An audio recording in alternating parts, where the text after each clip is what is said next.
President Woodrow Wilson brought us the federal income tax, created the abominable Federal Reserve, and led us into World War I.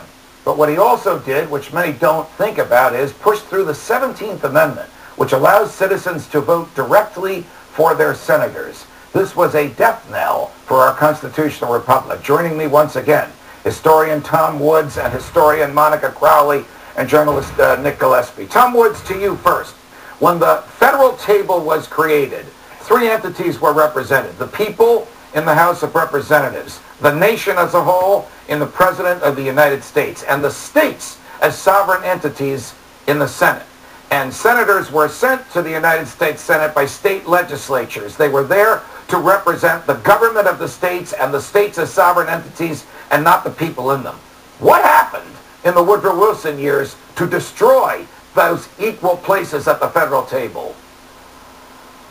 Well, if you want to talk about the 17th Amendment, it sounds innocuous, right? What could be better than people electing their own senators? That's what progressives said. We're going to crack through here and fight for the people. But what in fact that meant is that your senator no longer felt himself bound to the will of your state, whereas the legislators had thought of themselves as, in effect, guarding their interests by keeping him as like an ambassador of the states. Now, senators go around to major cities all over the country to raise money. They feel more tied to those donors than they do to their states. Some of the best work on this has been done by Todd Zwicky of George Mason University Law School. But the very fact that we never discussed the 17th Amendment, that it's totally off the table, means you're onto something, because most of the important issues in our country are off the table. Let's advance this 17th Amendment argument to the present day. Obamacare. Would it have ever come to pass if senators had been sent by the state governments that they added burdens to? Absolutely not, because you see that the basis of the constitutional challenges now to Obamacare are coming from the states. In fact, the two cases where the constitutionality of Obamacare has been overturned came from state-based lawsuits, not individual lawsuits or special interest groups, state. And so those cases carry more weight going up through the Supreme Court. So you're absolutely right. So guys like Chuck Schumer in New York and Frank Lautenberg in New Jersey would never have voted for federal legislation that would have added to the burdens of the New York or the New Jersey government, or they'd be kicked out of office. And in the wisdom of the thinking of the Founding Fathers, they made it a graduated system. So the House of Representatives was supposed to be the place where all the brawls happened, because they were supposed to be responsive to the people. And elected every 2 years. And the senators were supposed to represent states' interests, the 10th Amendment, and then, of course, the presidency representing everybody. And that system has broken down, and now you have more of a populist mess,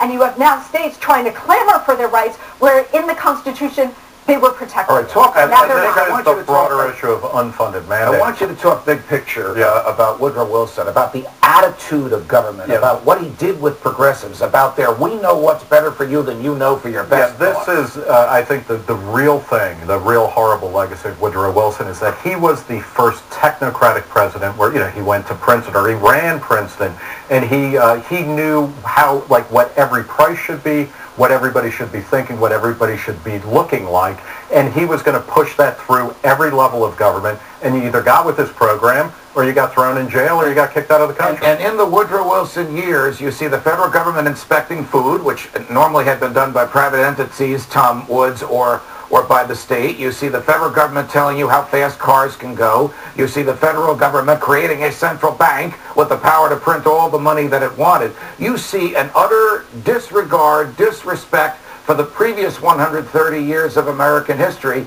in which most of governing was done by the states. From and after Wilson, most of governing is done by the feds. Agree or disagree? I agree completely. That was exactly his philosophy. He spelled it out repeatedly. His philosophy of the presidency is an outright horror.